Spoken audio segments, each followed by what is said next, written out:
Hello, welcome to 13.2. Today we're going to look at hypothesis test for two sample proportions. So here we have two populations, so we'll have two P's, P1 and P2, and two sample sizes, N1 and N2, and the two sample proportions, that's P hat 1 and P hat 2. Now, the center of the distribution, so the mean of the P hat minus the mean of the second P hat, is just P1 minus P2. This is, oh, sorry. This is the sampling distribution of P1 hat minus P2 hat. The spread is the standard deviation is this, and that's pretty important. And this would be the variance. Now, you really don't need this first one, but this shows how you get to the standard deviation. The standard deviation of P1 minus P2 is, we learned, standard deviation P1 squared plus standard deviation P2 squared. This is a rule we learned in, I believe, chapter 7. Now, we know the standard deviation or the variance for each of these from previous chapters. So now we just square root both sides to get our new standard deviation. The shape, when samples are large, the sampling distribution is approximately normal. In large, we have to take NP being greater than 10, and n times 1 minus p being greater than 10. All right, now the confidence interval comparing two proportions, we need to use the standard error of, since we don't know p, we have to use p hat. So p hat times 1 minus p hat over n1 plus p2 hat minus 1 minus p2 hat all over n2. Add them together, square root them. That's your standard error. So our confidence interval is, first we subtract the two proportions that we have, and then add or subtract our z star times this standard error. Now, when we do confidence interval or hypothesis test, we always want to check these conditions: SRS, normality, and independence. Now, sometimes we want to combine and get a combined sample proportion.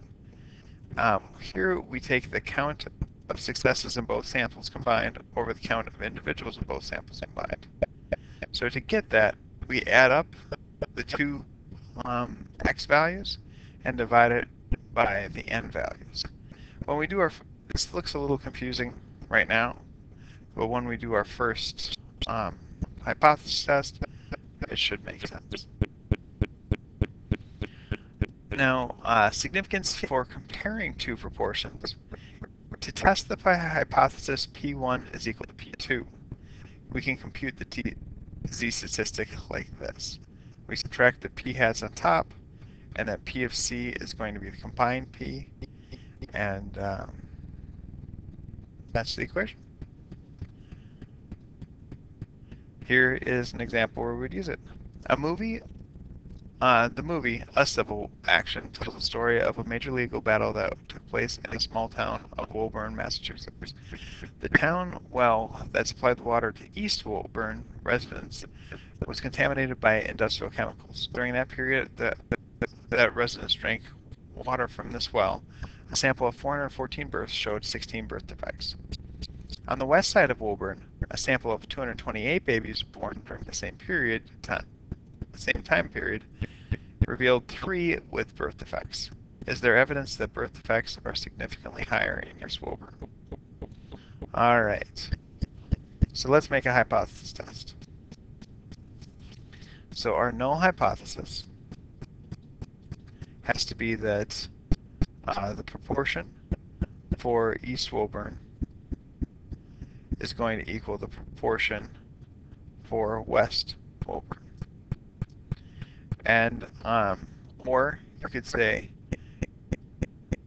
proportion for East Woburn minus proportion for West Woburn is equal to 0. Our alternative hypothesis is that the proportion for East Woburn and proportion for West Woburn, we want to find that there's evidence are higher in East Woburn. So we want to prove that this is greater than West Woburn, or uh, proportion of East Woburn minus proportion of West Woburn is greater than 0. Now we'd have to say P of E is the proportion of birth defects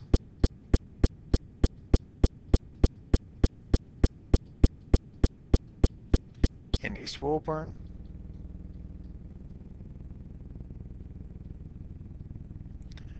P of W is the proportion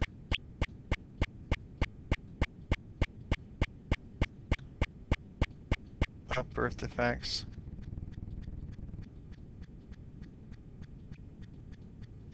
in West Woburn.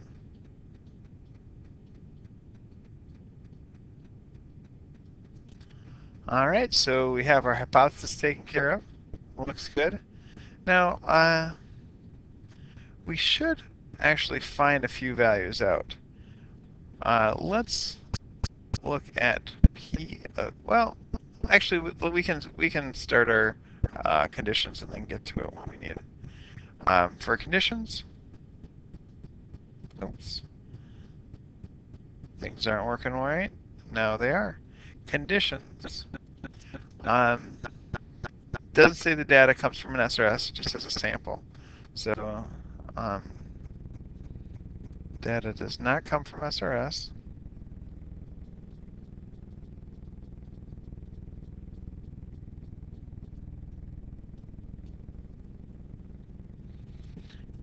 Normality. Now to check normality, you have to show that NP is greater than 10, N times 1 minus P is greater than 10. Now the P that we're looking for here is going to be the combined P, because we're assuming in our null hypothesis that these two are equal. So we can use the combined P. So the two P's are going to be 16 out of 414 and 3 out of 228. So we're combining these all together to get 19 out of 2, 4, 6, 642. Now I'm going to take my trusty calculator and try this one out. 19 out of 642, 0.29. I'm sorry, 0.029. So now we need to check n times p and n times 1 minus p for both of these n's. So 414 times 0.029, is that greater than 10? Well, multiply that times 414, and I got 12. 0.25, that's greater than 10. 1 down. 414 times 1 minus p, which is 0.971, which obviously is 401, which is way over 10. Now we also have to check out the other one, 228. Hold on 1 minute. So 228 times 0.029.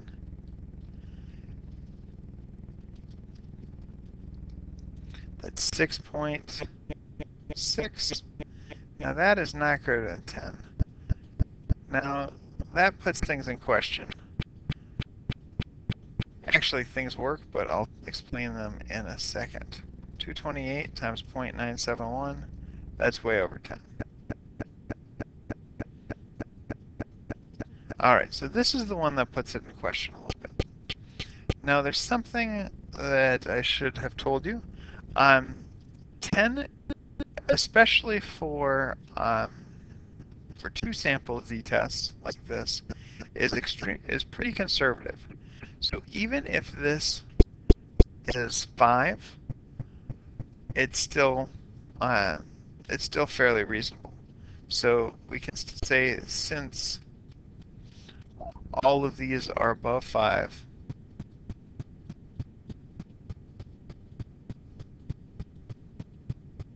we can assume approximately normal.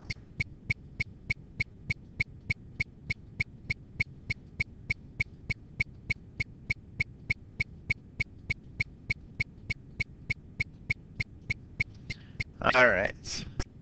So now independence.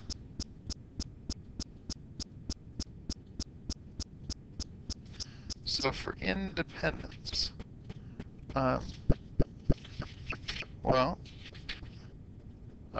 we have to think, are we sampling without display replacement? And we have to assume, and that's what we're doing. So we have to assume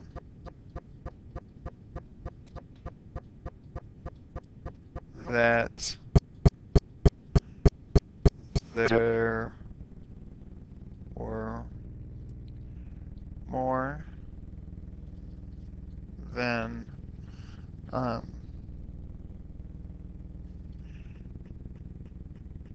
10 times, so 4,140 babies from East Woburn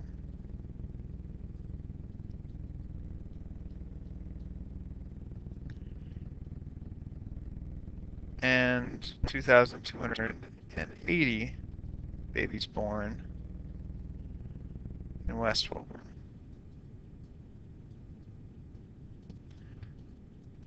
All right, now we can get to the nitty-gritty calculations.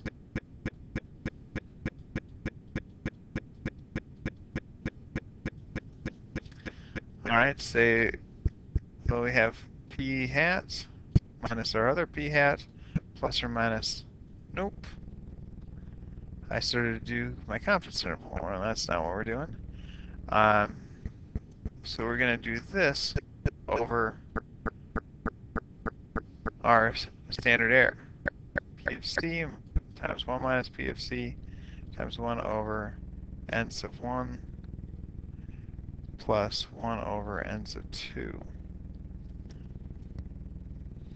There's not a squared on those. All right.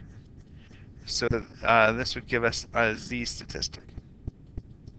All right. Now we have to find each of these values. Pause the video for a second, go through the problem, and then I will go through and check. All right, first thing I did was substitute the values. Once I substitute the values, I got a z of 1.824, which led me to a p-value of 0.034. So what we did is we rejected the null because the p-value is low. We have evidence that the proportion of birth defects in East Woburn is higher than in West Woburn. All right. Now, here's another example. A study by the National Athletic Trainers Association surveyed 1,679 high school freshmen and 1,366 high school seniors in Illinois. Results showed that 34 of the freshmen and 24 of the seniors had used anabolic steroids. Steroids, which are dangerous, are sometimes used to improve athletic performance. Is there significant evidence between the proportions of freshmen and seniors that have used steroids? All right. So what you should do is do this on your own and see how far you can get. Pause the video and see how close you get to my explanation.